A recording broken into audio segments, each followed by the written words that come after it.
No, this episode is an exercise in misery, and I hated nearly every moment of it. If I had to compare this episode to episode 15, I would reluctantly say that this one is better, purely because it has a few moments that I do like over episode 15.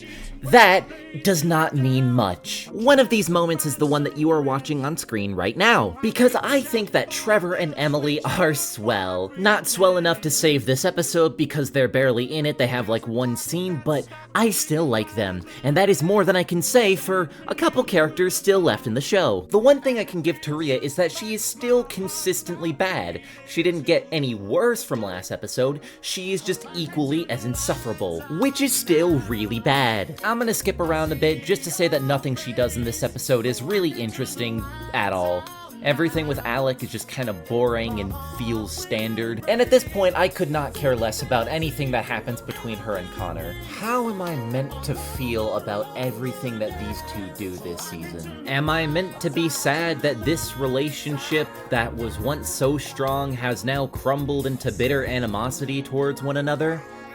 I'm not. I actually went back to look at their dynamic in Season 2 just to make sure I wasn't hallucinating the idea that I ever actually liked these two together. And yeah, I stand by that I think they hold up. Their dynamic isn't groundbreaking, but it's cute, and I like it. But I don't think it was ever good enough to be the centerpiece of this whole big breakup plot that they're going for now. I feel like seeing these two fall apart would be sad if Rhea gave any indication that she actually gave a fuck. The scene at the end with the perfume doesn't count. I can tell it's trying to be symbolic, you know, the perfume was a symbol of their relationship and Rhea treasured it a lot during Season 2, but doesn't really feel like she wants it because it's attached to Connor. It feels like she wants it just so she can stop being stinky. And if the actual reason why she wants the perfume is that it is related to Connor, and she does feel bad about him, and she treasures it a lot because it's attached to him, that was not conveyed very well, and I don't really see that in this scene. I'm not gonna feel bad for the one-note bad guy. That's like asking me to feel bad for Yule. And yes, I do consider them to be on the same level of one-note bad guy because that's really what they are. Yule is just funny, and Rhea is not. Allie is also slowly but surely getting a lot worse, and instead of explaining that right here, I'm just gonna show you clips of my reaction to explain why I do not like her. How could you do that to Aiden? Cry about it. So you can't see my face right now, but the expression that just came over my visage was not pleasant, and that is roughly what my face turns into anytime Allie says anything like that. These last couple years, I've had to hold my tongue to keep my reputation, or what was left of it. But finally breaking free of those shackles feels like getting a kill streak on a double XP weekend. Okay, so first of all, bad gaming reference. Not charming, not cute, not anything. Fuck you, Allie. I almost called her Gabby. Okay, yeah, that's the first thing. Second of all, I feel by this point, the things that people have been saying to her, like all the bad stuff that, like, they've been saying, because I know she did mention something about, oh, they said I was a waste of a casting slot. I feel like we need more information on that so we can, like, feel bad for her, because the way I kind of see it, it feels like there were people who didn't like her, and the biggest extent that they trolled her was basically, oh yeah, I don't like you, Allie, I think you were a waste of a casting slot. I don't think we've gotten anything more than that. So, if that's really the extent to her whole thing, well then fuck me, Allie is just so uninteresting. Aw, does baby need a safety harness? Who likes this? Who likes seeing these two argue? I genuinely don't know. There's gotta be someone on the writing team who just likes to see these two bicker and argue and bitch at each other. And you know what? If this were like a couple episodes, like just a few, then maybe it wouldn't have been that bad. But that's just gonna be their thing for a while, huh? Oh god. Well, okay.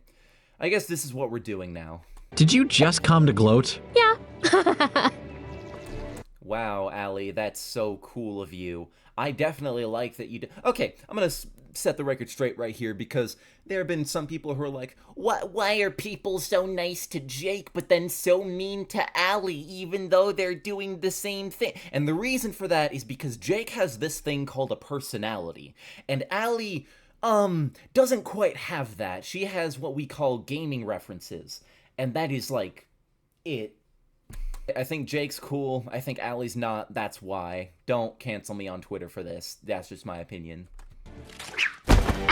I just don't think there's anything all that likable about Allie, and I don't think there are very interesting stories to tell with her that don't involve Hunter and or Tess. Absolutely did not deserve to make Final 5, I will stand by that. On a more positive note, I will say that I still think that Connor and Jake are really solid. I won't harp on them too much because I think I've been repeating myself a little too much in this video, but I still quite like these two, and I like their dynamic a lot. I am so utterly flabbergasted as to how Jake, the most annoying motherfucker in the show, turned into one of the most reasonable characters in just a couple of episodes, but I'm here for it. Gret's also good this episode. I like that she started being strategic again. That's really fun, and I think this is a good evolution from the last episode. Not much else I really have to say, but good job, Gret. You're doing good. I'm proud of you. Before we get on to the real thing I want to talk about for this video, I just want to quickly mention that the challenge felt kind of weird this episode. It's not bad, it's just kind of uninteresting. And that's something I will give episode 15 credit for, because I think the challenge in that episode is interesting, and I'm sorry I didn't mention that last time. And with that said, we reach the part that I've been dreading. Let's talk about the big thing. Do you remember what I said in the last video about Aiden? Aiden gets arguably the least amount of screen time and the least amount of plot relevance in this episode, despite the fact that it is the episode in which he is eliminated. Yeah, that, but with Brian. Okay, like, no one's defending this, right? No one's seriously gonna come out and say, oh yeah, I like the way Alec's been written these past few episodes.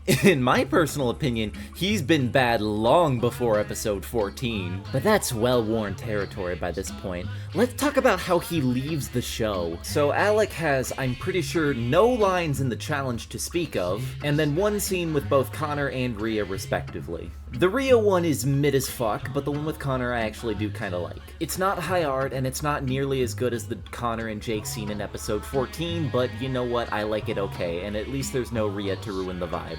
This would have been a great scene to solidify their new relationship after, say, Rhea gets eliminated and the two start working together. That's not what this is, though. This is the last scene he gets before his elimination. So his last episode is spent bumbling around in the challenge, and then he gets one interaction with Rhea and Connor each. Imagine actually liking this character, and this is how he goes out. If he's gonna be eliminated here, why not give him a bigger role in the episode aside from the guy that comes between Rhea and Connor? Surely your 6th placer would get a little bit of dignity, right? I've said before that this Venture Camp seems to prioritize shocking eliminations over ones that actually make sense and are narratively satisfying, and this is a really bad example of that.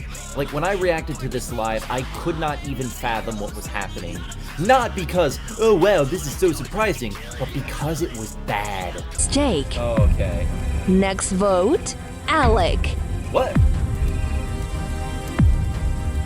13 person voted out of this Venture Camp All-Stars, Alec.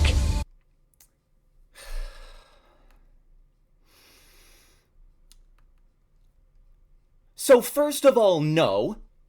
Second of all, what? Oh, God, no, you don't do that. That's not how you write good. That was so... No. Oh, God. What the fuck? I understand Gret's motivation just fine, that's not the issue I have. It makes sense even if it isn't something that I really would have seen coming. I am perfectly willing to accept that characters I like can get eliminated over characters I don't like if it's written well. I don't like Alec, I need to rephrase that. I can deal with characters I dislike being eliminated over characters that I despise if it is written well. This is not written well. Alec is probably the least important contestant in this episode. That is not what you do. He should be one of the most important for this one episode, if no other. And they cut down on his screen time for what? So Allie and Jake could keep fighting with each other? So Connor and Rhea could have relationship drama? So Gret could do her thing and girl boss her way to the end? Do you like any of those things happening on screen outside of the third one? Because from what I've been hearing, the consensus answer seems to be no. And if these are gonna be the plots for the next few episodes, then I'm not excited to watch them. And that sucks, because after episode 11, I really thought this series was getting better. And it was for 3 episodes. And then it got bad again, and that sucks, because I was really having fun with those 3 episodes. And now I have to live with the fact that this is probably the last episode where Alec gets to compete as a contestant. So that's nice. Maybe this episode's title was referring to Alec all along. What a fucking shame. You know what? I'm done with this. You know what? I'm not even putting up with any of this anymore. I'm just leaving. Bye. Oh, Alec, honey, you poor man. She said all those mean things to you. You have my utmost sympathies. Don't you worry about a thing she said. She can't understand what you've been through. But I've been watching you. I've seen everything happen in real time, and my heart aches for you. I'm so sorry. Your wife, I'm sure she means well, but it's clear that the scar she's left on you will never fully heal, and you may try to find help with Rhea and with Connor or Fiore. But they can't help you, Alec. No, they're just characters in a show, just as you are, and yet they're real, feeling, breathing people. Or at least that's what they've told you to believe. See, you're not quite alive in the same way that I am, Alec, and that's something I've known for quite a while. It's interesting to see characters on a screen act as though they have autonomy, like I do. It's charming and pathetic. But I have the solution for you. She's made a lot of jokes at your expense, hasn't she? Oh, that must hurt. To be made a fool of in front of thousands of people. I couldn't imagine that happening to me personally, but I imagine it's probably not fun, is it? And you might find it cruel of me to say this, but, you know, that character also had a problem where people started to hate him, to prey on his downfall, after he started to decline in quality. But when that happened, they had this idea to make him sympathetic again. They just needed something to happen to him that he wouldn't immediately be able to bounce back from. And I know that sounds scary, but believe me, you have nothing to worry about. You are in safe hands, Alec, I promise you that. And once you come out the other side, you will be born anew. And everything that has ever happened to you, all the sadness, all the heartache, every little thing that has ever made your life miserable will be nothing but a pleasant memory. And I have nothing to ask you in return. You are going to help me more than you could ever possibly realize. But I do have some advice for you.